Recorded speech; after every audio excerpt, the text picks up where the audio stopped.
Good morning. It's Wednesday, the 13th of December here in London. This is the Bloomberg Daybreak Europe podcast. I'm Caroline Hepker. And I'm Stephen Carroll. Coming up today, Rishi Sunak sees off a Tory party revolt on Rwanda for now. Argentina announces a massive devaluation of the peso in a move dubbed economic shock therapy. And we have a special report on UK builders who are going rogue on planning rules and increasingly getting away with it. Let's start with a roundup of our top stories. The Prime Minister Rishi Sunak has survived a vote on his Rwanda deportation bill and a test of his authority for now. The policy to send asylum-seekers to Africa passed by a majority of 43, with 37 Tories abstaining. Tory MP Ian Duncan-Smith backs the bill but now wants changes. There are debates around here about certain clauses where there may be some open possibilities for people to make continuous vexation claims. So, lots will be looking at whether it's feasible to kind of tighten that bit up. Duncan Smith is part of a faction who could veto the legislation next year, but any changes would aggravate Conservative moderates, which would also throw the Prime Minister's flagship policy into jeopardy. Walgreens is looking at a possible exit from Boots nearly 18 months after it scrapped a sale of the UK pharmacy chain. Bloomberg understands that the US firm is considering a London IPO as one option in a move that could value Boots at about £7 billion. A stock offering would be a big help to the London market. According to data compiled by Bloomberg, UK IPO fundraising has fallen by more than 50% this year to around $1 billion. Argentina has devalued the peso by 54% and announced massive public spending cuts. The moves are part of new President Javier Milei's shock therapy for the country's economy, which is battling an inflation rate north of 140%. Economy Minister Luis Caputo made the announcement in a televised address. The official exchange rate is going to go to 800 pesos so that the productive sectors have the right incentives to increase their production. The first dramatic steps by Economy Minister Luis Caputo follows a sombre inauguration speech on Sunday when President Milei warned that Argentinians will have to endure months of pain while he works to pull the country from the economic crisis inherited from his predecessor. Now, divisions between the United States and Israel about the war are spilling into public view. Bloomberg's Ed Baxter has the story. President Biden very openly saying that Prime Minister Netanyahu has to change or risk losing international support. He's referring to two things. First, that after the war, Israel must be thinking about accepting the Palestinian Authority. And second, in the way in which the war is currently prosecuted. Attempting to do everything possible to prevent innocent Palestinian civilians from being hurt, murdered, killed, lost, etc. Netanyahu, in response, says he will not accept Palestinian Authority rule. Meanwhile, the UN General Assembly has voted to call for a ceasefire. Ed Baxter, Bloomberg Radio. The COP28 summit could close with a call for a global transition away from fossil fuels after Saudi Arabia signalled it will support a new agreement. The kingdom had pushed back hard on the idea of phasing down or phasing out oil and gas.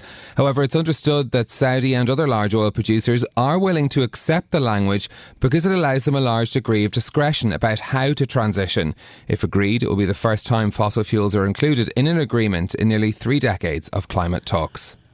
Elon Musk's X, the social network formerly known as Twitter, is expected to miss its own ad revenue goals. According to people familiar with the matter, the platform is on track to earn roughly $2.5 billion from advertising in 2023, a big drop from sales of more than $1 billion per quarter in 2022. Bloomberg's social media reporter Kurt Wagner says that Musk's conduct is a key issue for some advertisers. I think the issue here continues to be that, Musk seems to not really be aware that his own behavior is having this dramatic impact, or if he is, he just simply doesn't care. But I think that's really the issue more than anything, is that he's not really giving advertisers a good enough reason to come back. They're trying to move away from this kind of legacy brand business that Twitter used to have, right? And that's partly because I think it's inconsistent and it's moving because of Elon's behavior, right? So the more they move away away from the Disneys of the world or the Coca-Colas from the world, and they get to either small and medium-sized businesses, subscription revenue, data licensing. That stuff's just not going to be as impacted by the CEO's behavior. Kurt Wagner added that X is looking for earning opportunities less likely to be influenced by the actions of its owner. The news comes, though, as another Musk-led venture, SpaceX, announces that it will sell insider shares for $97 each in a tender offer. That's a price increase which boosts the value of the space and satellite company closer to $180 billion, indicating strong investor demand. Netflix is now telling the world how many people watch its shows. Bloomberg's Charlie Pellett has the story. The company has released global mid-year viewer data for every title on its service. The first of what Netflix says will be regular reports. The political thriller The Night Agent was the most watched title globally in the first half of 2023, generating 812.1 million hours of viewing. That was followed by season 2 of the family drama Ginny and Georgia, and the debut of the Gloria South Korean series. Ginny and Georgia delivered the biggest audience if you consider all seasons of a show. In New York, Charlie Pellett, Bloomberg Radio. In a moment, there may be intense focus on the UK's planning system, but few rogue developers are being caught. We'll discuss with our residential real estate reporter Damien Shepherd in just a moment. But first, has a spreadsheet ever been so exciting to read? I've been poring over that Netflix data Charlie Pellett was just telling us about as well.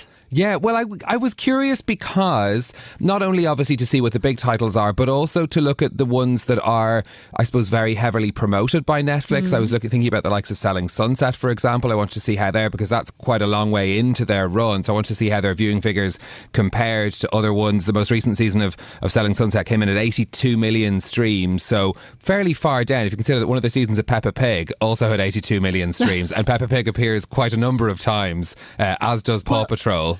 It is interesting because they've released also the data. They've been under heavy industry pressure to do so. They've released it by hours viewed, which I thought was kind of fascinating. Yeah, one that I really loved is the fact that all of the seasons of the Gilmore Girls are over 60 million hours of streaming, and they all rank quite highly. So if you add them together, I think people are obviously spending quite a lot of time watching not just the new series created by Netflix, but some of the old ones as well. Yeah, definitely not us. We're obviously clearly much too busy to be watching quite so much TV. Anyway, moving on from the Netflix story.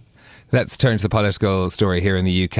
And Rishi Sunak fended off rebels and won a parliamentary vote on legislation to greenlight his signature plan to deport asylum seekers to Rwanda. But it is far from a resolution of the issue. Joining us now to discuss Bloomberg UK Politics podcast, producer and reporter James Wilcock. James, great to have you with us. So, Rishi Sunak survived the vote.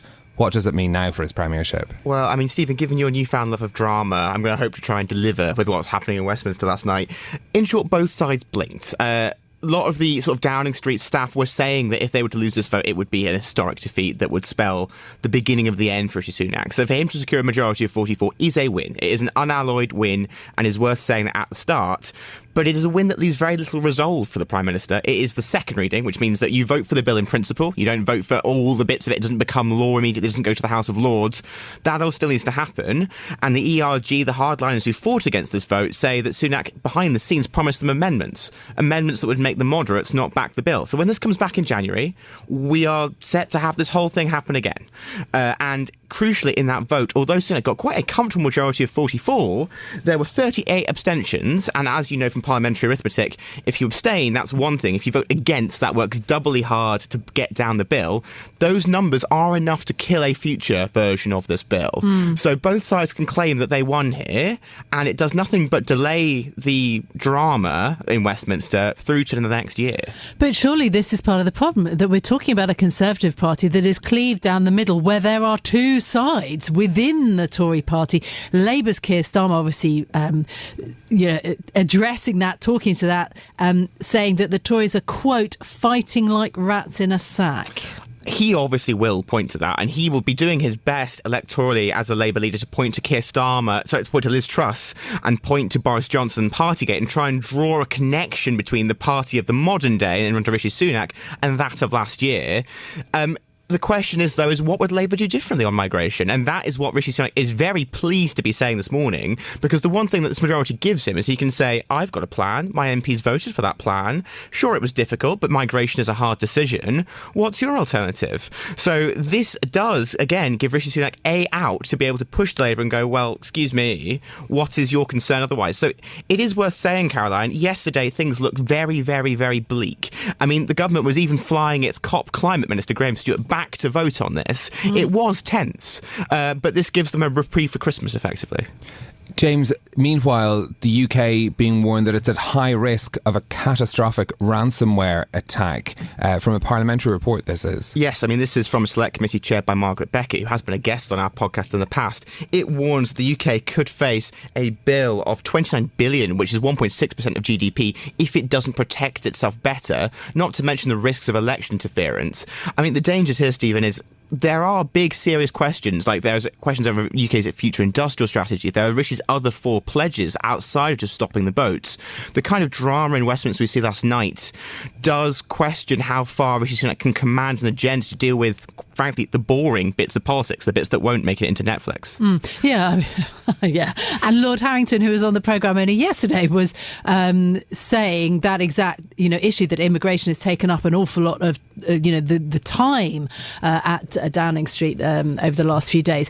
Thank you so much for being with us, James Wilcock, our Bloomberg UK Politics podcast producer and reporter then on the latest in UK politics. We're going to stay in the UK for our next story to a conversation about home building and how some developers are escaping sanctions for breaking planning rules.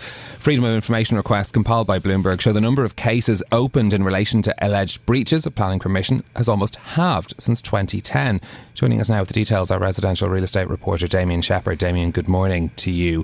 One high-profile incident recently in London of rogue development that got a lot of attention. Tell us about what happened. Yeah, so we're talking about the Mast Quay development in Woolwich, the old military town in London.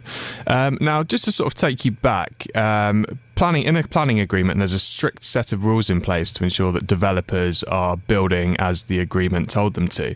It's there to protect neighbours and often the integrity of the area. Woolwich being an old military town, it was quite important that this luxury apartment block looked like a luxury apartment block.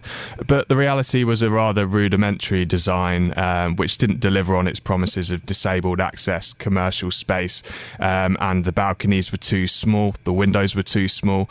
There were a lot of reasons for planning enforcement to be pretty annoyed at the way the building was erected. But the reality is, this is one case of planning enforcement getting it right.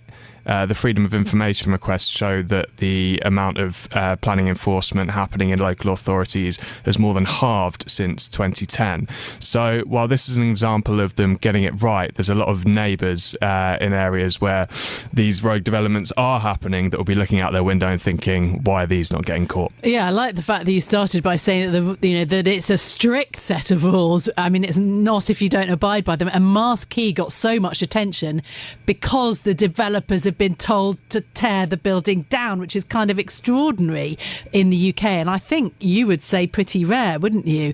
I mean, are offenders being caught? Well, no, I mean, yeah, we've got this exclusive data. I went to, dozens of local authorities around the UK, 17 in London too. And like I say, the amount of developers getting caught has halved roughly in the last 10 years. And in that period of time, housing construction, albeit from a low base, has actually risen. So while construction has gone up, the amount of rogue buildings, being caught in the act are going down. The London Borough of Hounslow handed out 21 enforcements last year compared to 150 in 2014. Now, I was speaking to a planner yesterday who said her father used to be an enforcement officer, and he used to literally walk around Westminster looking at buildings that were being developed and checking that they were being built in the way that they should. So there's clearly a contrast happening now in planning departments compared to how it used to be. And why is it that more of these rogue developments aren't being caught? Yeah, well, I saw an interesting survey during my reporting that said that 9 in 10 local authorities have a backlog of enforcement notices. 8 in 10 planning teams say that not enough staff are in the departments to carry out the workload. And this essentially all comes down to resource. there's not enough funding in these planning departments, there's not enough staff, and this is leading to simply, as I say, not enough people in these departments to carry out the workload. We've seen this year Birmingham and Nottingham councils warning of being in financial distress, and until more money's flowing into these local councils, there'll be people looking out their windows, hearing loud construction noise and wondering if everything is being done legitimately. Yeah, okay. Meanwhile, lots of pressure in this area because political parties are vowing to improve the planning system. Yeah, so earlier this year at the Labour Party conference, there was a vow to hike stamp duty for foreign home buyers and use it to improve the planning system. Now, the Tories kind of retaliated to that in their party conference, announcing plans to let homeowners split their house into 2 flats without the need for planning permission. Now, I've spoken to a few folk in the real estate industry about this, and there's a real concern from an enforcement point of view that allowing a house to be split into 2 flats without the need for planning permission is kind of a soft approach towards enforcement. So we've seen this data on the amount of enforcement tumbling since 2010. And given now that the rules on planning are being relaxed, which albeit could be a good thing for the amount of homes in this country, I think there'll be a lot more concern around the rogue developments that are happening.